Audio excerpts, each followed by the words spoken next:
Alô, alô, como é que vocês estão hoje? Tudo bom? Gente, hoje a gente vamos falar de Baixa Idade Média. E eu queria ter mais tempo para falar disso, porque assim, muito legal, muito interessante, muita construção, muita desconstrução. E vou reforçar as ideias que eu reforço sempre, tá? A gente não vai abordar uma historiografia que é a mais recomendada. A gente não vai abordar as coisas da forma como deveriam ser abordadas, mas o vestibular é ultrapassado. Mas a gente vai ter que falar de data. Vocês sabem que eu não suporto falar de data. Ah, porque 1400. Ó, não precisa.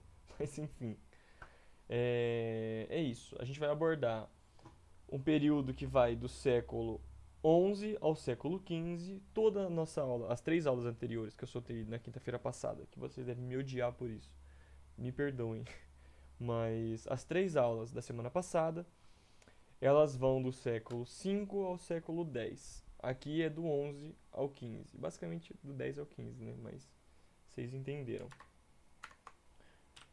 É, um dos momentos mais importantes que a gente tem aqui vai ser a entender o contexto, né, o que está acontecendo, o que se passa na Baixa Idade Média. Por que Baixa Idade Média? Começa por aí. Por que alta e baixa? Porque a gente já começa. Por que dividir em dois períodos? Porque foi uma idade muito comprida. E do século V ao século XV a gente tem 1000 anos. Então muitas ideias foram abordadas. Na Alta Idade Média, algumas delas são diferentes das que estão na Baixa Idade Média. Principalmente o que? O feudalismo. Na Alta Idade Média, o feudalismo ele começa a se institucionalizar, começa a se propagar, começa a se defender e começa a ser vivido. Na Baixa Idade Média, o feudalismo já entra em decadência.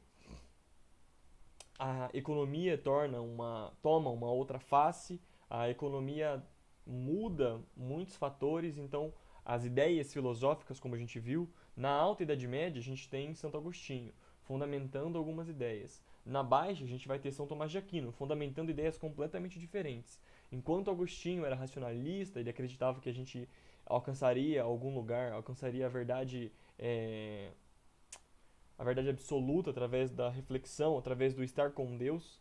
O Aquino já vai acreditar que a gente encontraria a reflexão, a verdade absoluta, através da experiência, através da pesquisa na natureza, que a natureza foi criada por Deus, então ela contém as respostas, então precisamos pesquisar, precisamos experimentar as coisas. Então, existem muitas diferenças, por isso alta e baixa. Tem a ideia também de que na Alta Idade Média era o alto é quando o império está no seu auge e depois ele entra em decadência. Isso também. A igreja começa a tomar outros caráteres e a gente vai ver isso nesse momento. Durante o feudalismo, a igreja começa a dividir o poder com o rei. Então a gente vai ter. Isso não tem importância, tá? O que eu vou falar agora. O poder secular e o poder real, o poder secular e o poder espiritual, eles começam a brigar. O poder do rei e o poder da igreja, eles começam a entrar em conflito. O que não tem importância é as duas palavras, secular e espiritual. Para vocês não tem tanta relevância. Talvez o vestibular coloque, mas eu acho que ele seria bem filha da puta. Mas o poder da igreja com o poder do rei começa a se perder, começa a se misturar. A igreja, ela centraliza o poder dela muito mais rápido do que o rei. Então, algumas ideias vão começar a. O rei, a gente poderia pensar, o rei não permite que a igreja tenha todo esse poder? Na verdade, não, mas mesmo assim ele não tem muito o que fazer. Então, ele vive nessa luta constante de tentar. É, como posso dizer? Relegitimar o seu poder, ele quer tornar o seu poder verdadeiro de novo. E isso acontece muito no Império Franco, porque como a gente reforçou, o Império Franco é um dos poucos que tem vestígio histórico da Alta Idade Média. Então, no Império Franco e na Inglaterra, a gente vai ter essa legitimação do poder. O rei ele vai se tornar membro da igreja para legitimar o seu poder através de Deus. Então, a ideia de que o rei é rei porque Deus quis é uma forma de legitimar o seu poder. Tem uma coisa chamada o rei taumaturgo, que é o rei que cura, o rei que é sagrado, o rei que é padre. Então, formas de legitimar o poder, justamente porque o rei não quer mais dividir o poder com a igreja. O rei não quer que o Papa também seja poderoso dentro do seu território. E aqui a gente vai abordar algumas ideias da igreja dentro do Império da Baixa Idade Média. que o controle ideológico que a igreja aplicava através da fé e do medo do pecado. Eu não concordo muito com algumas ideias que vão estar aqui, mas são ideias que não deixam de ser válidas. Como a igreja nossa, meu mouse quase saiu voando. A igreja controlava os fiéis através do medo. Tem algumas outras ideias atualmente que a gente defende que, na verdade, os fiéis eles se submetiam à hierarquia eclesiástica, eles se submetiam à hierarquia da igreja porque existia uma ideia de ordem divina. Então, o homem é pecador. Então, a gente lembra que Agostinho criou a ideia do pecado original. Quando o homem pecou, ele perdeu o reino divino e veio para o reino da terra, onde o pecado caminha livremente entre a gente. Então, se Deus deu uma resposta para isso, uma forma da gente se salvar, que é seguir a hierarquia social. Se eu não cumprir o meu papel, eu não estou cumprindo com Deus. Então, existem vários autores que abordam que a igreja não obrigava através da fé, e sim que a sociedade ela vivia tão intrinsecamente aquela ordem social que ela acreditava naquilo, não por medo, mas por prazer, porque fazia parte daquilo. Então, é bem questionável de vários pontos de vista, eu entendo, mas ainda assim, eu acho muito simplista a gente acreditar que a igreja só impunha, a igreja só era má, como eu já falei pra vocês na aula passada. Não dá pra querer jogar tudo sempre na culpa da igreja, não que ela não tenha problemas, mas nem tudo a gente pode culpar a igreja. Nesse caso aqui é válido. A ideia do monopólio da cultura, que é o teocentrismo, a imposição de normas comportamentais e dogmas, que são as verdades incontestáveis. Então, isso é uma coisa que é real. Por exemplo, a ideia real é como se, né? Isso é uma coisa que eu já concordo com o que está aqui. Porque a sociedade não concordava com muitas regras, mas se você não concordasse, você era excomungado, você era expulso, você era tratado como herege, você era banido, você tinha que ficar 40 dias e 40 noites comendo apenas água e pão. Então você era punido de certas formas. Então a igreja impunha sim sua vontade através dos dogmas e das verdades sem contestação, das verdades incontestáveis. O cisma do Oriente a gente já falou, que é o momento onde a Igreja Católica Apostólica Romana entra em conflito com a Igreja Ortodoxa, que é a Igreja de Bizâncio, a Igreja do Império Ocidental e Oriental, que vai ser quando começam aqueles conflitos do cesaropapismo, essas coisas que a gente já debateu aqui. Só um segundo para tomar uma aguinha. Durante a Alta Idade Média, a gente tem um acontecimento que a igreja começa a romper os laços com os pobres e começa a tentar reatar laços com a nobreza. Porque eles queriam tentar trazer de volta o que o Império Romano foi um dia, o que a Igreja Católica Romana foi um dia. Então, ela começa com essas ideias de querer reatar laços, de querer voltar a ser o que um dia foi, começa a orar em línguas, que foi o que a gente tinha dito, de falar em latim, só que eles não sabiam falar latim, então o baixo clero, né, não sabia pronunciar o latim, então começa essa ideia do rezar em línguas e tudo mais. E por isso começa essa desmoralização e o desvirtuamento do clero da divisão de terras da igreja e dos nobres. Então a nobreza começa a ter muita influência dentro da igreja, a aristocracia começa a ter muita influência dentro da igreja e começa, inclusive, mais para frente a questão das vendas de indulgências e começam vários conflitos internos também. Então a hierarquia da igreja também possuía problemas. A igreja tentou reformar com a adoção do celibato clerical e a proibição das investiduras leigas. E o que vai ser o celibato clerical? O celibato clerical é o padre, o bispo, o clérigo, o papa, ele se abster das suas relações sexuais, porque a função dele é com Deus, não mais com sua vida pecadora, sua vida carnal.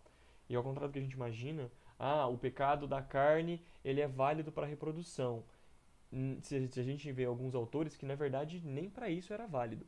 Por exemplo, a mulher grávida que entrasse na igreja, ela não poderia tomar hóstia, porque ela estava no momento consumando o fruto de um pecado da carne.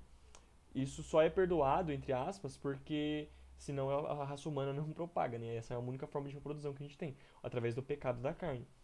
Então, deixa eu abaixar a cadeira porque eu tô fora do campo de visão de vocês. Mas tem essas ideias que a mulher menstruada, ela não poderia entrar na igreja, porque ela estava passando pelo período que na época eles não sabiam disso, né? Mas ele estava passando pelo período fértil. Então, é um pecado. No caso, ela não podia entrar na igreja por conta do pecado original, que a mulher é punida, eu já falei sobre também. O homem que tivesse ejaculado no momento, na semana da missa, ele não poderia participar da missa, porque ele fez um pecado da carne. Ele consumou o prazer. Sempre que você consumava o prazer, você estava próximo do animal, então você estava longe de Deus, você estava longe da razão. Isso são ideias ainda agostinianas, mas que ainda aqui são válidas. O celibato é muito fundamentado nessas ideias. E os conflitos com a nobreza, que vai ser a querela das investiduras. Só um segundinho. Ai, perdão. Mas os nobres tinham, como o nobre começou a ter muito poder dentro da igreja, ele começou a indicar muita gente dentro da igreja. Ele começou, o nobre aristocrata, ele começou a fazer indicações e a igreja começou a não concordar mais tanto com isso. Então eles têm esse conflito, esse embate. E isso, inclusive, vai ocasionar a nossa aula de terça-feira, que vai ser a aula de filosofia, que é a reforma religiosa. Mas isso a gente fala lá. Calma, vamos lá. Aí. Aqui a gente vai falar agora sobre a crise feudal. O que a gente construiu a ideia de feudalismo na aula passada. A gente construiu a ideia do imaginário feudal na aula passada. A gente construiu a ideia de que a igreja começou a dividir o poder. Isso aqui a Rafaela falou pra mim qual era o intuito de colocar essa imagem dessa vez, porque ela achou engraçada da última vez que eu não sabia do que estava se tratando. Que inclusive trata sobre o renascimento comercial e urbano, vai abordar esse momento de retomada, de renascimento.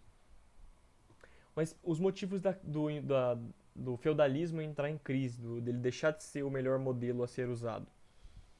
A diminuição dos ataques vikings e islâmicos no século X e XI vai causar uma grande mudança nas mentalidades. É, os vikings eles conseguem alguns territórios, né, que são os normandi, os eslavos e um outro povo que eu esqueci o nome. A gente viu muito isso em História Medieval 1, que é um dos primeiros semestres que a gente tem na graduação. A gente viu muito isso, então, tipo, eles começam a lutar por territórios, eles entram muito em conflito com o Carlos Magno, eles fazem um cerco a Paris, e posteriormente em Wessex, que vai ser o primeiro reino inglês, e eles têm um conflito com Essex e acabam conquistando territórios na Normandia, e por conta dos territórios que eles conquistam na Normandia, eles deixam de atacar constantemente, sempre, toda hora. Então acaba dando uma segurada na onda e os conflitos, a necessidade de proteção constante não é mais tão necessária quanto um dia foi. E os islâmicos a mesma ideia, eles estão passando por um momento de troca de califado, ou seja, de troca da nobreza, da realeza.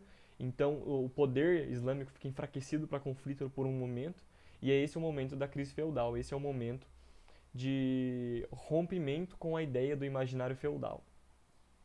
O êxodo rural, que vai ser o crescimento demográfico, que vai ser quando, por conta da diminuição dos ataques, começam a surgir mais pessoas, as pessoas conseguem se reproduzir mais, só que, infelizmente, a produção de alimento não acompanha, então fica com muita gente e pouca comida. Então a fome acaba se tornando muito recorrente. Por conta do excesso de mão de obra, a miséria também começa a instaurar, começa a prevalecer. E tem uma ideia, inclusive, que a gente vê que, por exemplo, existem alguns autores que tratam a Idade Média como se fosse uma idade pré-capitalista. E um dos termos que eu não concordo muito, mas eu acho interessante, é que. Não concordo muito com as ideias no geral, esse termo eu concordo. Que a pobreza nem sempre existiu, mas a miséria sim. Então, o capital nem sempre existiu, mas a miséria sim. Então, a pobreza, a necessidade, ela é anterior ao capitalismo. Então, não estou querendo passar pano para capitalista, não, muito pelo contrário, guilhotina neles. Mas a ideia aqui é outra. É só retratar que mesmo antes do capitalismo a ideia de pobreza, a ideia de miséria, ela já era uma ideia que já estava ali presente. Só que as pessoas não tinham noção disso ainda, né? Eram outras ideias, enfim. A gente vai falar mais disso em Marx.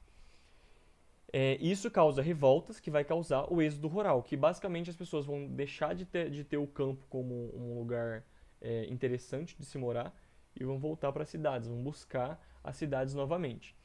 E um dos motivos, esse é um dos motivos, calma aqui, do renascimento comercial e urbano, que é um ponto essencial para a aula de terça-feira, que é o renascimento comercial urbano. As cidades elas vão voltar a tomar tanta importância quando elas tiveram um dia. Por que, que elas deixaram de ter importância? Porque eu não entendia isso. Falar, mas tá, as cidades não estavam lá. Você fala, não, até estavam. Só que o feudo começa a ganhar muito mais importância porque o fator econômico gira todo em volta dele. As pessoas das cidades elas tinham invasões constantes, tinham conflitos constantes. Então, essa ideia de voltar para a cidade retrata que agora não corremos mais tanto perigo, não precisamos mais de muralhas, não precisamos mais da defesa de um rei e de uma igreja. Então é uma outra mentalidade que começa a ser fixada na cabeça das pessoas. Aqui que nem a Rafaela coloca pra gente que as cidades e a ocupação das antigas fortalezas vão retornar, né? Novas rotas comerciais, uma delas, das principais, é a rota de Champagne, e feiras do comércio e monetarização da servidão. Essa aqui é a rota de Champagne. Deixa eu ver se está aparecendo. Essa aqui é a rota de Champagne, que é uma rota interessante por conta da comercialização, das trocas comerciais, que vão começar, vão retomar, vão pegar de volta o local que um dia elas tiveram. O artesanato começa a voltar com força, essas ideias. Então surge assim uma nova realidade europeia. Só um segundinho para tomar minha água. E aí aqui a gente começa com alguns, já começa logo com problemas, que vai ser a necessidade de pôr um fim ao embargo islâmico no Mediterrâneo, porque o comércio ele voltou. Então não faz mais sentido a gente querer barrar alguns povos de comercializar, ainda mais quando alguns povos são tão interessantes na questão comercial. A cavalaria ociosa, por conta de não ter mais conflitos constantes, começa a saquear algumas rotas, saquear cidades cristãs, saquear muitas cidades cristãs e não cristãs, né, vilarejos, e isso cria muitos problemas nesse momento. A cavalaria, ela tem muitos conflitos com a igreja, calma aí. Porque qual é a justificativa da existência de uma cavalaria? Qual é a existência de um cavaleiro? Guerrear. Qual é uma das coisas que a igreja defende que não deve ser feita? Tirar a morte, tirar a vida, né? Derramar sangue, tirar a morte. Principalmente sangue cristão. Então, quando eles começam com essas ideias de saquear cidades cristãs, eles começam a ser extremamente mal vistos pela igreja e pela sociedade. Então, começam a mudar algumas coisas. E uma das justificativas, eu também tenho outro ponto de vista sobre, mas uma das justificativas é a iniciação das cruzadas. Começam as cruzadas nesse momento. Com o intuito de. Tem também a questão da Guerra Santa, da Guerra de Reconquista da Península Ibérica. Lembram que eu falei na introdução do Império Islâmico, do Império Franco, o porquê que a gente estudava só Império Merovingio e Carolíngio? Porque alguns locais, né, geográficos, como a Península Ibérica, elas tinham sido conquistadas e estavam em conflitos constantes. O cristianismo não estava bem ressaltado e posteriormente os muçulmanos tomam aquele território. E agora isso vai ser extremamente relevante. Por quê? O Império Franco, o Império Inglês, eles já estão bem estabelecidos. Então eles começam a tentar libertar, entre muitas aspas, ajudar na libertação dos povos que ainda não encontraram essa liberdade. Porque liberdade é entre muitas aspas. Então surgem muitas novas ideias, surgem muitos conflitos. O Reino de Leão e de Castela vai ascender em breve. Aqui tá marcadinho no mapinha aqui os territórios onde o Império Islâmico tinha poder. Calma, vamos lá, passar os slidinhos.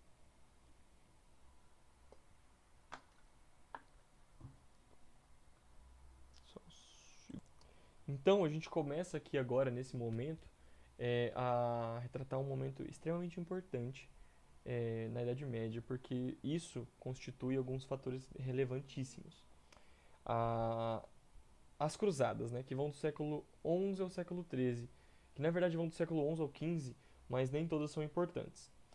Algumas expedições militares da Europa ocidental, né, que vão querer retomar a Guerra Santa, basicamente. Lembra do Império Islâmico, que eles têm que espalhar a palavra de Maomé? A ideia da cruzada é basicamente a mesma, só que é do outro lado. Então, a gente vê principalmente na escola que os cavaleiros das cruzadas são o lado bom e que os islâmicos são o lado mal, só que eu já não vejo mais assim tem muito tempo. Até porque tem aquela ideia de que cada um tá defendendo seus interesses, né? Ao mesmo tempo que o Império Islâmico não tá lá, não é mais o amigável que tá falando, não, porque ou você se curva perante Alá, ou você morre. Os, os Cavaleiros da Cruzada estão usando Deus pra matar. Então, eles estavam saqueando cidades. Aí agora eles estão fazendo cruzadas pra não ter que saquear cidades. Ou seja, os caras têm uma sede de sangue que estão simplesmente justificando o nome de Deus pra matar. Então não são tão bem vistos assim, os Cavaleiros Templários. Se você jogou Assassin's Creed e você defende os Templários, você não tem caráter, tá? É brincadeira, não precisa. Não leva pras ideias. Mas não deixa de ser sério de certa forma, porque aqui eles vão ter um caráter muito de punição, muito punitivo, muito de matar em nome de Deus, porque eles não estão derramando sangue cristão, então não é um pecado. Então eles podem matar sem ter o peso do pecado nas costas, entendem? Uma das justificativas é que eles buscavam libertar Jerusalém do domínio turco otomano. Mas, saquear terras, matar, estuprar, queimar, é, torturar são fatores que eles também levam muito em consideração. Então, tipo, nossa, vamos é, soltar, liberar, como é que é a palavra? Libertar Jerusalém? Vamos amanhã. Hoje a gente tem uma vila tão boa pra queimar. Olha essa gente tão feliz. Vamos queimar eles hoje. Só hoje. Então tem essa sede de sangue também. Não vamos negar. Não dá pra passar pano. Não tô passando pano pros islâmicos de forma alguma, porque o Império Turco Otomano também não era lá o mais dos bonzinhos. Mas o nosso lado enquanto ocidentais, também não era muito legal. Eles tinham realmente interesses de todas as classes sociais. A igreja tinha um interesse real em propagar a Guerra Santa e buscar a libertação de Jerusalém. A burguesia queria a retomada do Mediterrâneo, porque desde o Mare Nostrum, a gente já sabe que, no Mare Nostrum no Império Romano, a gente já sabe que o Mediterrâneo é a maior fonte de comércio, é a internet da época. Então, é por onde as coisas fluem. É a rede de comunicação em que conecta todos os povos que existem no momento. Ok, que tem o norte da Europa e tudo mais, mas os grandes impérios poderosos estavam ali contidos ao redor do Mediterrâneo, entendem? Então existe essa necessidade dos cavaleiros e a sede de sangue e de saquear terras e de botar a espada para funcionar.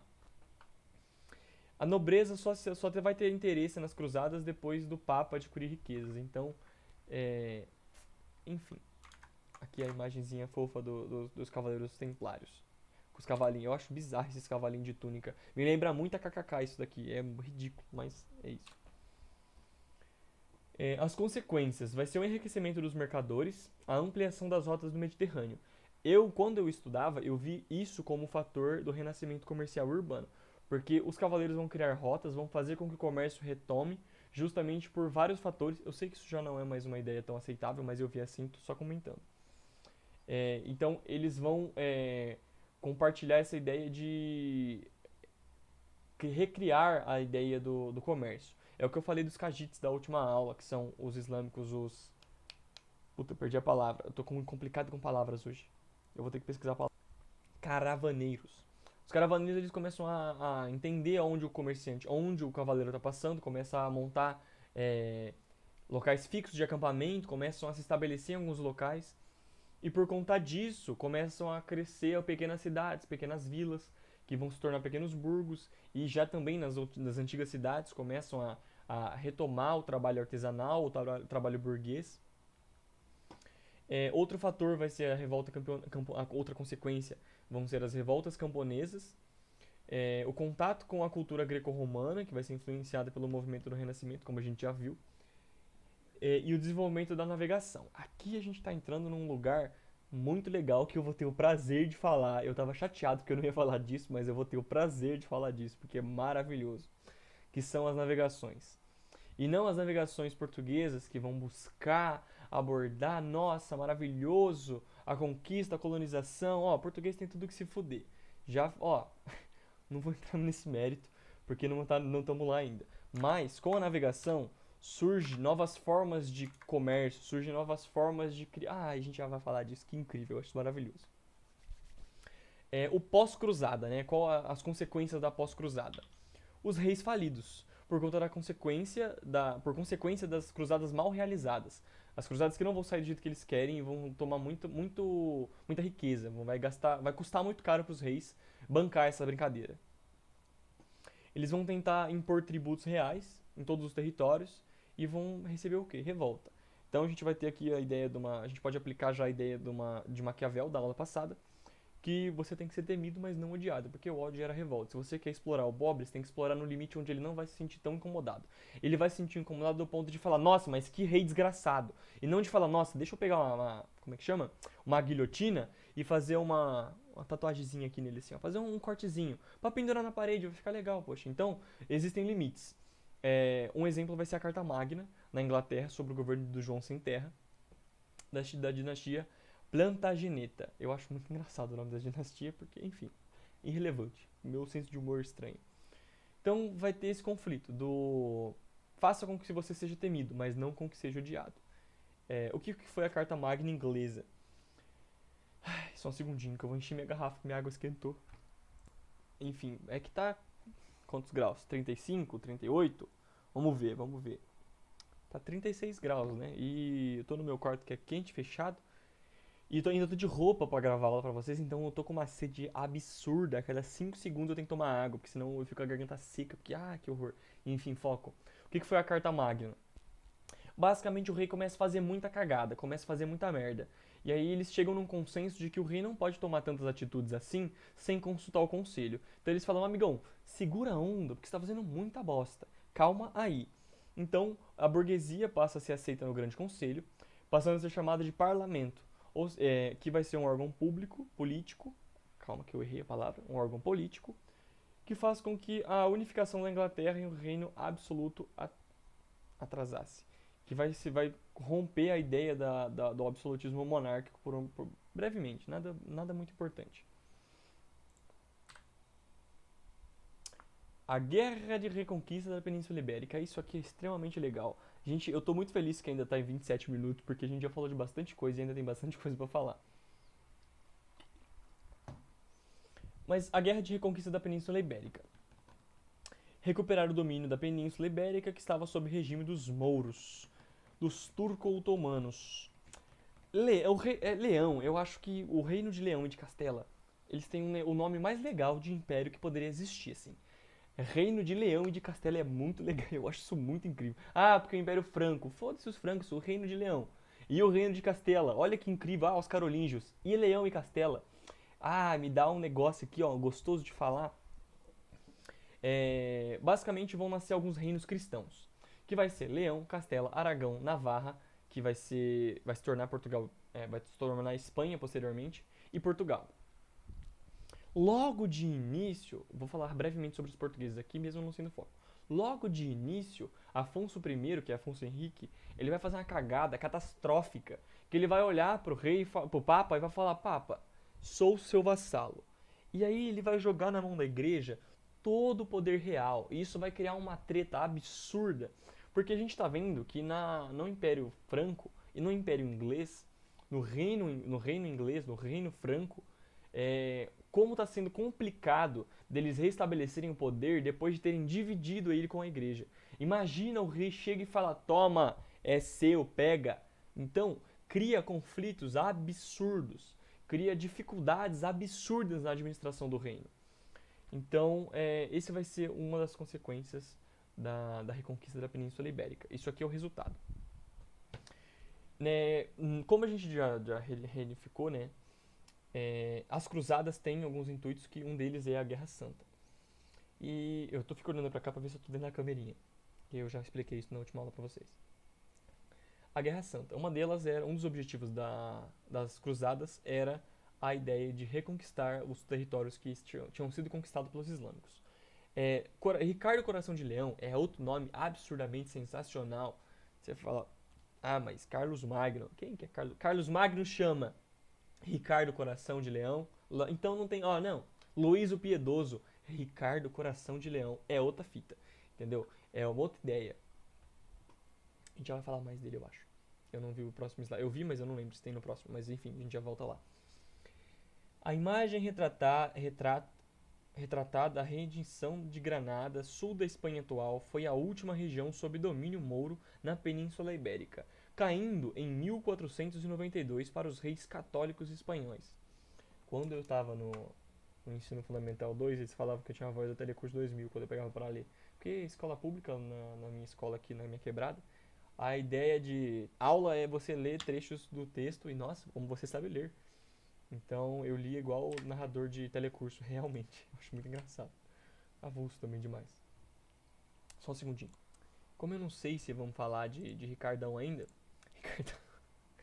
Ricardo Coração de Leão, ele fica famoso, é um rei inglês que fica famoso porque ele demonstra muita bravura na luta contra os mouros na Terceira Cruzada, em 1188. Então eu acho ele um nome interessante, um nome legal, mesmo não tendo relevância. A gente vai entrar naquela vida do Globo Repórter, o que fazem, o que vivem, como comem, se eu começar a falar de Ricardo. Mas eu só queria, como eu vi que não tem aqui, só para contextualizar mesmo, para não ficar frase solta assim. Mas enfim. Crise do século XIV, que também pode ser entendida como crise da Idade Média, vai ser o grande ponto alto assim, ó, da catástrofe nacional. Nacional é muito forte, nacional é anacrônico. Vai ser um grande ponto de catástrofe. A peste bubônica vai começar a se tornar uma coisa recorrente por conta do retorno dos burgos, do retorno das cidades, acúmulo de lixo, acúmulo de sujeira nas cidades, acúmulo de falta de higiene, começa a fazer com que os ratos se tornem uma coisa recorrente. Junto com esses ratos vem é, ocasionalmente acaba vindo também, né? Rato, ai que fofo, rato limpo. Não é assim que funciona. É tipo pomba. Se você vê pomba na rua, não vai passar a mão, sabe? Tipo, tem limites. A pomba em si não tem tanta doença, mas as pulgas que estão nela, o carrapato que está nela, inclusive passa para cachorro. A ideia é a mesma. Se você ficar num ambiente cheio de rato, o rato talvez nem seja o grande problema. O problema é o que ele carrega. Então a peste bubônica que ele está trazendo ali não é tão legal, não é tão interessante. Então você dormir num quarto com 13 pessoas da sua família, porque a gente começa a defender algumas ideias de prole. Ainda não é essa a ideia, ainda é anacrônico, mas começa a ser uma coisa recorrente. A gente vai ver que a gente já está num período de transição. Já estamos começando a entrar no que seria a Idade Moderna. Então começa essa ideia também, ainda indiretamente, mas a ideia de prole, a ideia de famílias grandes, até porque estavam vindo do campo, e quanto mais gente, mais mão de obra. E essa ideia de um monte de gente num quarto fechado com um monte de rato e pulga e bicho e nojo e estrume e urina e não ter tanta água para tomar banho, porque não é como se eles fossem porcos também. Mas existia dificuldades, na época deles existiam limitações. O Império Romano, ele possuíam banhos públicos, possuíam formas de trazer água a todos os reinos, todas as partes do império, mas aqui eles vão ter outras limitações. Eles vão ter que pegar de balde em balde água na puta que pariu do rio ou na, eu esqueci o nome de como chama, na onde nos castelos, né, nos feudos, eles acumulavam água. Então no castelo no feudo eles ainda conseguiam ter um acesso a uma suposta higiene de forma mais rápida. Mas na cidade eles iam ter que ir até o riacho, encher baldes, a mesma família tomar banho na mesma água. Então não é como se eles fossem porcos, como se eles não quisessem ter higiene. Eles eram limitados pelo período que eles viviam. É fácil pra gente falar, enquanto descendentes de brasileiros indígenas, não estou nem falando da gente diretamente, porque não necessariamente, né? Muita gente. Enfim, não vou entrar nesse assunto de novo. Não vou falar de novo sobre origens, não vem ao caso. Mas enquanto cultura descendente de indígena, que tem vários rios e toma banho, e tem um costume normal de tomar banho. Lá, além da cultura do frio e da dificuldade e tudo mais, existe também a limitação tecnológica. Existem vários fatores que impossibilitam o banho constante, a higiene constante. Então a peste bubônica começa a ser absurdamente espalhada, assim, ó, é um caos total, que vai ser a crise do século, né? Que são esses três fatores. Outro fator vai ser a Guerra dos 100 Anos entre a dinastia Plantageneta e a dinastia francesa dos Valois. Que vai ser um conflito pelo controle de Flandres, que vai ser uma região que está no mapinha que depois eu volto para mostrar para vocês, que meio que atrasa a centralização política dos reinos. Ele dificulta muitos fatores importantes ali. E quem sai vencedora dessa guerra vai ser a França, que tem, não vou dizer mais preparo, que acaba se dando melhor nesse momento. E uma série de revoltas camponesas, principalmente na França, que vão ser denominadas de Jacquerie. Eu não sei como se fala isso em português, nem sei se fala assim em francês. Vamos ver, vamos ver. Aí, ó, fala assim, ó. Jacquerie, Jacquerie. Jacquerie, Completamente desnecessário, né? Mas enfim. Os conflitos dos Jacquerie, denominados, né? Aqui a gente. Nossa, aqui, isso aqui, eu olhei pra câmera errada. Isso aqui é um momento tão maravilhoso e tão péssimo ao mesmo tempo. É porque, com a retomada, a gente está chegando nos 35, com a retomada do território, com o nascimento das nações, deixa eu voltar lá para ver o nomezinho das nações. Cadê? Aqui. Leão, Castelo, Aragão, Navarra, Portugal.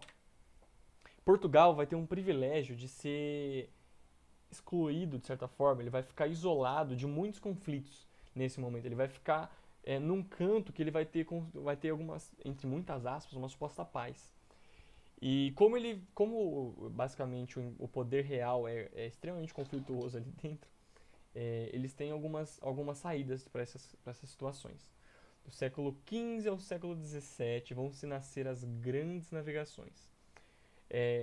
Por conta do crescente comércio, que vai vir a necessidade de buscar mais mercado. Como a gente já reforçou, o mar Mediterrâneo era um território extremamente importante, um território não, uma fonte, um fluxo comercial extremamente importante. Eu vou até botar um mapinha para vocês. Ó, então, Portugal, não era exatamente esse território ainda, mas é mais ou menos isso. Ele fica isolado do resto dos conflitos, ele não tem acesso nem pelo Marrocos. Então, aqui tem um estreito, inclusive. Então, Portugal ele começa a buscar acesso ao Mediterrâneo, não só ao Mediterrâneo, mas posteriormente a todo o Atlântico. Mas ele sai daqui de naviozinho, de barquinho, entra por aqui. Barquinho, nossa senhora, minha professora deve estar morrendo nesse momento. A gente teve uma aula só sobre caravelas. Então ele tinha acesso ao Mediterrâneo, ele começa a fazer o papel que Roma fez por muito tempo. Começa a ser o dono do mar Mediterrâneo. Isso é muito anacrônico. Mas ele começa a realizar o comércio naquele território, ele começa a reatar laços com a comercialização, com a ideia do Mare Nostrum. Ele não tem posse do mar, mas ele começa a voltar a agir economicamente nesse território através das navegações. Deixa eu voltar. Isso aqui já é um spoiler, já inclusive. É, a solução vai ser a expansão marítima, que vai ter Portugal como pioneira, devido à unificação precoce, como eu disse, e o apoio do rei à burguesia com a dinastia de Avis em 1415. Os portugueses começam a fazer as feitorias ao longo da costa africana até a Índia. Eu não sei agora se eu adentro mais nisso ou se eu vou estar tomando a frente de Brasil, que vocês já devem ter visto. Mas Portugal, ele não é só um grande colonizador, ele também é um grande comerciante, um grande exemplo de comerciante. Ele começa a fazer. Eu não sabia nem que ele tinha chegado até o Japão. Vocês sabiam disso? Nesse momento vocês estão descobrindo ou não que eles chegaram até o Japão. E existem diversas obras de arte que retratam os portugueses no Japão. Minha professora de História do Brasil fala que eles eram mais importantes pela diplomacia do que pela conquista. E aí eu acho muito engraçado que numa pintura do Japão tem um monte de português correndo com espada e um monte de japonês correndo com lança e elefante. Aí você fala, nossa, diplomacia é diferente, né? Mas enfim. É, Aqui a gente vai ter uma ideia que eu acho fantástica também.